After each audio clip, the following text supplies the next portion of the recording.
छत्र चढ़ाया सोने का, तुमको शक्ति मान कर, नंगे पैर चल के आया, छोड़ के सब अभिमान को। ऐसी है मेरी माता रानी। नमस्कार, सुस्वागतम, वेलकम, अभिनंदन। मैं हूं आपके साथ आपकी अपनी होस्ट एंड दोस्त डॉक्टर वायरा के। आपका स्वागत अभिनंदन करते हुए आपके, मेरे और माता रानी के इस खूबसूरत से प्यारे से यूट्यूब चैनल पर। ओए होए, हमेशा की तरह बिलीव इन कर्मा।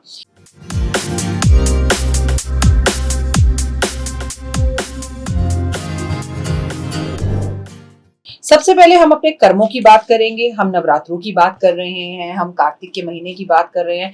एक्चुअली हम चतुर्मास की बात कर रहे हैं। जब चतुर्मास का ये महीना आता है तो मजा आ जाता है, क्योंकि इसमें सिर्फ पूजा पाठ, आराधना, अर्चना और कुछ नहीं होता। एक अलग सा माहौल होता है, एक अलग सी एनर्जीज होती है, एक पावर होती है। सुबह जल्दी उठना, पूजा करना। आप में से बहुत सारे लोग पूरे साल नहीं भी उठ पाते, तो कम से कम उस चतुर्मास में तो जरूर उठते हैं। आप कैसे हैं, आपका परिवार कैसा है, आपकी सोच कैसी है? आज मैं आपसे जिस विषय पे बात करने जा रही हूँ बेहद खास है। लेकिन सबसे पहले, अगर आप मेरे चैनल पर नए हैं तो चैनल को लाइक, सब्सक्राइब, शेयर जरूर कीजिए। अपने व्हाट्सएप ग्रुप्स में इस वीडियो को शेयर कीजिए, ताकि हमारा यूट्यूब परिवार बड़े बड़े बड़े और खूब सारा बढ़ जाए, और लाइफ में हमारे साथ धर्म जीवित रहे, कर्म जीवित रहे, बिलीव इन कर्मा। हम अच्छी बातें, अच्छे संस्कार करें। आप चतुर्मास कर रहे हो, माँ दुर्गा भवानी की पूजा कर रहे हो, लेकिन आपका व्यवहार घर में लोगों के साथ अच्छा नहीं है, आपको गुस्सा जरा जल्दी बात पे आ जाता है, आप अच्छे से तैयार नहीं होते, आप भोजन अच्छे से नहीं करते, हमेशा एक नेगेटिव थॉट्स ऑफ प्रोसेस आपके मन में रहता है, तो सच मानो आप मानसिक रूप से परेशान हैं और आपको प्रभु की शरण में जाने की जरूरत है। किसी डॉक्टर की जरूरत नहीं है। जस्ट टॉक योरसेल्फ, अपने आप से बात कीजिए। और जिस महीने की मैं आपसे बात करने जा रही हूँ, ये महीना आपके पूरे जीवन को बदल सकता है। और अगर आप मेरे कहने पर वो करें जो मैं आपसे कह रही हूँ, अगर आपका जीवन ना बदले, लेकिन आप शिद्दत से करें।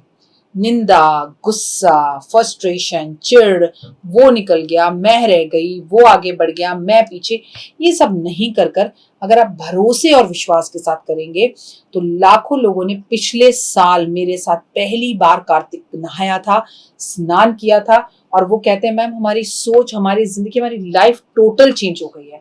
आप आदमी हैं तो भी आप कार्तिक स्नान करें, आप अगर महिला हैं तो भी आप कार्तिक स्नान करें, अगर आप 15-16 साल से ऊपर के बच्चे हैं तो भी आप कार्तिक स्नान करें। क्या करें कार्तिक के महीने में और क्या ना करें?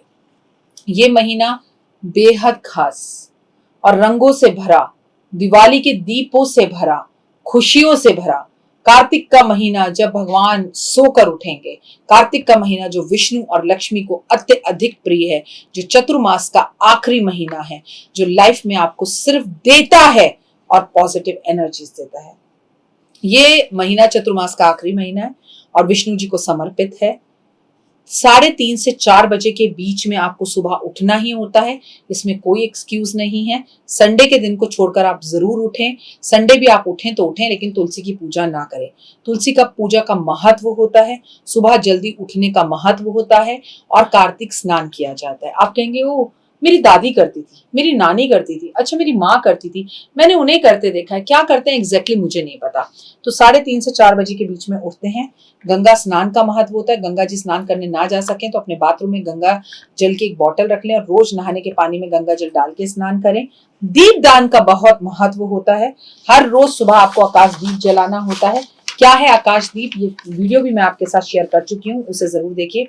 जमीन पर सोना चाहिए, तामसी भोजन नहीं करना चाहिए, लहसुन प्याज नहीं खाना चाहिए, किसी से लड़ाई झगड़ा नहीं करना चाहिए, गंगा जी के आसपास दीप जलाने चाहिए। सभी महीनों में सबसे उत्तम महीना है, और ये महीना मेरी जिंदगी, मेरी जान, मेरी सांसें है। जिस प्रकाश सतयुग के समान कोई उत्तम युग नहीं है, उसी प्रकार कार्तिक से बड़ा महीना कोई नहीं है। जैसे वेदों में कोई भी शास्त्र, वेदों से बड़ा कोई शास्त्र नहीं है, गंगा स्थान से बड़ा कोई तीर्थ नहीं है, उसी प्रकार कार्तिक से नहाने के स्थान से बड़ा, कार्तिक स्नान करने से बड़ा कोई भी महत्व नहीं है। कार्तिक मास में स्नान करें। तेल लगाना इस महीने में वर्जित होता है। अगर सर पे भी लगाना है तो आप घी लगा लीजिए। उड़द, मूंग, मसूर की दाल खाना वर्जित होता है। चना, राई, बेसन, जीरा, करेला, दही खाना वर्जित होता है। कार्तिक में ब्रह्मचर्य का पालन करना होता है। कार्तिक में तुलसी का दान, तुलसी पूजन, तुलसी रोपण किया जाता है। विष्णु चालीसा, विष्णु सहस्रनाम, विष्णु जी की पूजा, तुलसी सींचना, तुलसी की पूजा करना, तुलसी दान करना, तुलसी लगाना और भूमि दान करना, गोदान करना और सोना दान करने का महत्व होता है। ब्राह्मण को जो है खाना भोजन देने का महत्व होता है। और कार्तिक के महीने में अन्नदान करने से कृष्ण जी के साक्षात आपको दर्शन होते हैं। आपके घर में अन्नपूर्णा देवी की कभी कोई कमी नहीं रहती। और कृष्ण पूजा, कृष्ण दर्शन और कृष्ण जी पर बांसुरी, मोरपंख और तुलसी अर्पण करने का महत्व होता है। ये है कार्तिक में क्या करें क्या ना करें, कार्तिक के महीने का महत्व। चलिए अब आपको बताती हूँ आपको क्या करना है। अपने घर के बाहर आंगन में, चाहे घर की बालकनी में, चाहे घर के आंगन में या घर के बाहर या मंदिर जाकर, आसपास महिलाएं 5-6 इकट्ठी हो जाती हैं, मंदिर जाती हैं, वहां पर तुलसी जी को सजाइए, श्रृंगार का सामान रखिए, उन्हें चुन्नी मुन्नी अर्पण कीजिए, 3:30-4 बजे उठिए, अपने घर में गंगा जल डाल के स्नान कीजिए। लेकिन ये गलती बिल्कुल ना करें कि आप उठते ही पहले बाहर चले जाएं, मंदिर चले जाएं, तुलसी पर चले जाएं। सबसे पहले अपने घर का दीप प्रज्वलित कीजिए, अपने घर में दीप जलाइए, भगवान को भोग लगाइए, घर में घंटी बजाइए, घर में अगरबत्ती लगाइए। अगर आपके घर वाले झगड़ालू हैं, लड़ाई करते हैं, हम सो रहे हैं, हमें डिस्टर्ब कर रही हो, क्यों घंटी बजा रही हो, तो घंटी मत बजाइए, बाकी सब काम कीजिए। फिर अपने घर के आंगन में एक तुलसी का पौधा रखिए, उसके पास में एक आंवला रखिए, उसके पास में एक शम्मी रखिए और आप वहां पर रोज दिया जलाइए, पूजा कीजिए। कलश स्थापना कर सकते हैं, कलश स्थापना कीजिए। कार्तिक का महत्व आता है, वो रोज तुलसी जी के सामने बैठ के पढ़िए, तुलसी जी की आरती करिए, विष्णु जी की आरती करिए और तुलसी जी के पास छोटे से शालिग्राम जरूर रखिए, जो करीबन 1 महीना उन्हीं के पास रहेंगे। संडे को आप इनको ना जल देंगे, ना इनकी परिक्रमा करेंगे, ना इन्हें स्पर्श करेंगे, ना इन्हें छुएंगे, ना हम इनका दीप जलाएंगे। संडे को आपको उठ के स्नान करना है, आप स्नान करिए, सूर्य की पूजा कीजिए। उस दिन आप तुलसी की पूजा मत कीजिए। फर्दर फ्यूचर रोज आप 1 महीने तक ऐसा कीजिए।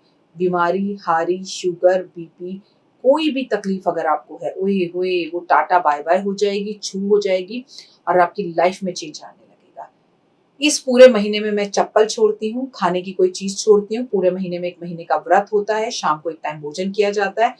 इस बार हेल्थ अच्छी नहीं है और घर वालों की तरफ से स्ट्रिक्टली मना है कि मैं इस बार कार्तिक का व्रत नहीं रखूंगी, लेकिन मैं डॉक्टर वाई राखी कार्तिक का व्रत ना रखूं ये हो नहीं सकता।